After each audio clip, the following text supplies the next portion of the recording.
Jesus ain't no virgin. He did the same thing to me last Christmas. He what? Yeah, Jesus did the same thing to my wife Christmas before last, and my buddy's wife the year before that. Today we're looking at the Family Guy moments that pushed comedy to a place it probably shouldn't go. Starting off at number 10, we have a superhero joke in which Family Guy takes aim at Aquaman. Help! Somebody help! Rape! Scream all you want. Nobody can hear you out here. The setup shows a woman being assaulted on the beach, crying out for help. From the water, Aquaman pokes his head up and yells, I can. Aquaman, help! Hey, let her go. Or what? Or, I don't know, man, but you're lucky you're not doing that over here in the ocean. He stays planted in the water, tosses a harmless starfish, and even threatens to summon fish back up. For God's sakes, help! Do something! Ah, if you don't like starfish, you're gonna be mad about what I just did. Oh, God, help! Ah, you're in for it now, buddy. I got like 5 fish coming to help. But when the woman asks why he won't actually step in, his reply is beyond insensitive. Help! He's hurting me! Well, maybe you shouldn't have let him on. The gag was meant to lampoon Aquaman's land limitations, but turning an assault into the punchline crosses into pretty uncomfortable territory. Coming in at number 9, we have a cutaway gag that shocked even longtime Family Guy fans. Did you know the Griffins technically had 4 kids? Alongside Meg, Chris, and Stewie, there's also the dearly departed Peter Griffin Jr. Only if you say it right. Popsicle. Good. And you better be responsible tonight. I don't want a repeat of the last time I left you alone with one of our children. It's just so horrible. In a season 7 cutaway, we see a funeral scene where Peter gently consoles a sobbing Lois at their infant's grave. In his trademark oblivious tone, Peter admits, I'm sorry, Lois. I thought if I shook him enough, he'd stop crying. While Family Guy often leans on dark humor, joking about shaken baby syndrome, a leading cause of infant deaths, feels especially cruel. For some, it's a nervous laugh, but for others, it hits far too close to home. I was kind of right. At number 8, Family Guy takes aim at Christianity in a big way. Are you Jesus Christ? No. Oh my God, you are! You're Jesus Christ! No, I'm not. I'm just a guy working at a record store. In I Dream of Jesus, Peter finds Christ working at a record store. Once outed, Jesus turns into a fame-hungry diva, ditching Peter for limos, groupies, and late-night talk shows. The idea of the Son of God acting like a spoiled celebrity didn't sit well with many fans. Doesn't look like there's any room. What do you mean? Well, there's only one space left, and I promised it to that cow. This is gonna be so much fun! And if that wasn't enough, a later episode had him faking virginity just to sleep with married women. Jesus ain't no virgin. He did the same thing to me last Christmas. He what? Yeah, Jesus did the same thing to my wife Christmas before last, and my buddy's wife the year before that. For plenty of viewers, that was a line the show never should have crossed.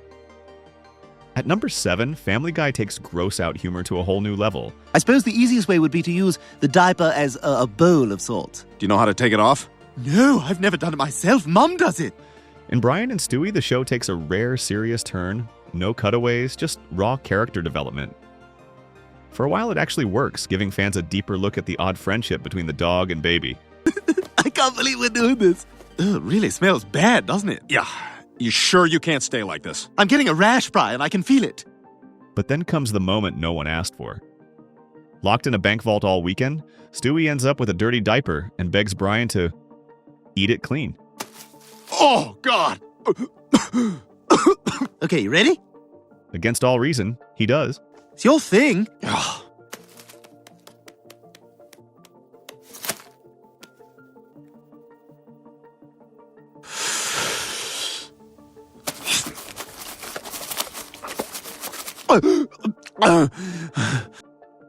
The scene drags just long enough to make viewers deeply uncomfortable, turning what could have been a standout episode into one of the most infamous gags in Family Guy history. At number 6, Family Guy shows just how far it's willing to push a gag. This whale's beached himself! He needs to get back in the water or he'll die!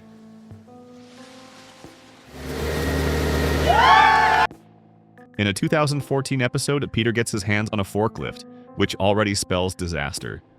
But things get really dark when he shows up on a beach to rescue a stranded whale.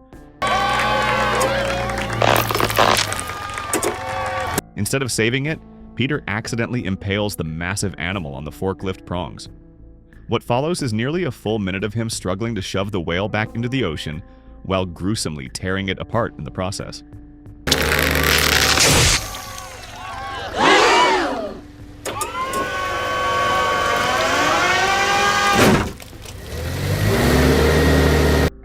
It's one of those moments where fans couldn't tell if they were supposed to laugh or just cringe in disgust.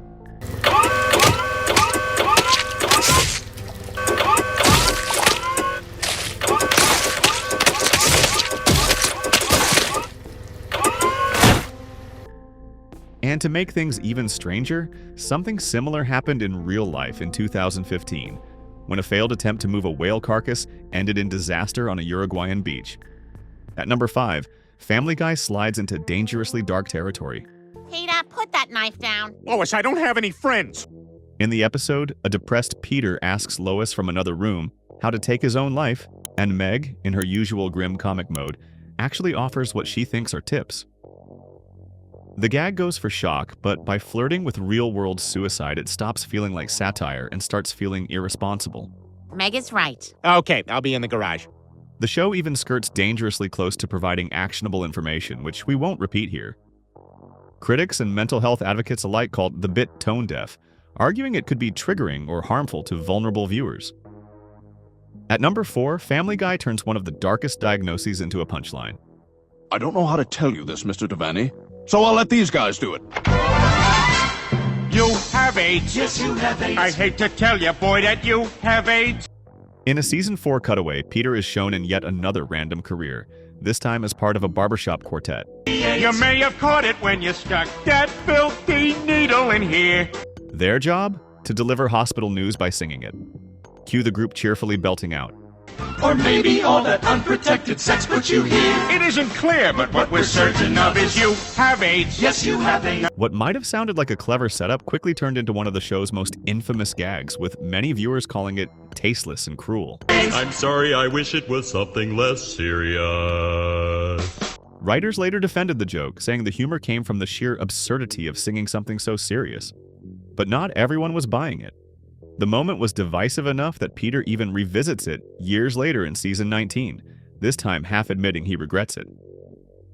At number 3, Family Guy steps into controversial religious territory. Wondrous dancing speck of light, I need a Jew.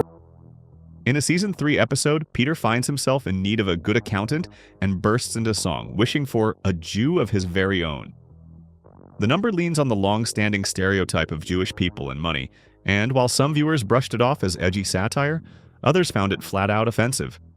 Lois makes me take the rap, 'cause our checkbook looks like crap. The controversy only deepened when the song's melody, borrowed from When You Wish Upon a Star, sparked a lawsuit from Bourne Music Company.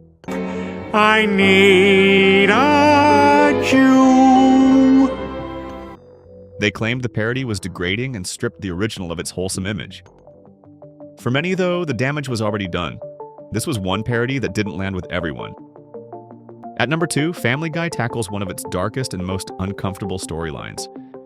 Brenda, the fact that you are being abused has affected my life in the following ways. The sister that I knew and loved growing up no longer exists. In Season 10, we're reintroduced to Quagmire's sister, Brenda, and her abusive boyfriend, Jeff. For your information, Brenda just agreed to leave you. Like hell she did. Brenda, you tell him? No, not yet. Despite his constant physical and emotional abuse, Brenda refuses to leave him. What the hell? Did you change the channel while I was going to get a beer? Oh, yeah. I'm sorry, honey. I just wanted to see who was on Letterman. We're watching Leno, you bitch! I'm so sorry. His soft, gentle humor connects effortlessly with my mainstream sensibilities. Things escalate to the point where Quagmire and his friends secretly take matters into their own hands, killing Jeff and faking a farewell letter to cover it up. Quagmire, you're talking about murdering a guy. It doesn't matter what he's done, it's still murder. The episode sparked heavy controversy. On one hand, the show addressed the issue more seriously than expected, even showing the psychological hold abusers can have.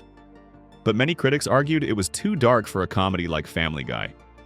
At number 1, Family Guy takes on one of the most shocking real-world scandals.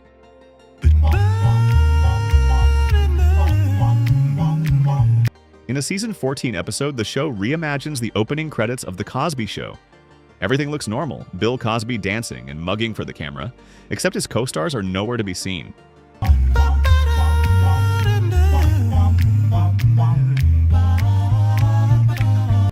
The implication? A direct nod to the more than 60 women who accused Cosby of sexual misconduct. For some, it was a harsh but honest reminder of the truth behind a once-beloved TV icon.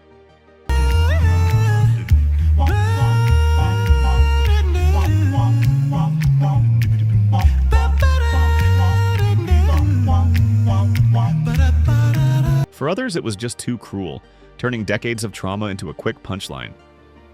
Either way, it was Family Guy at its most unapologetic, ripping off the mask and forcing audiences to look.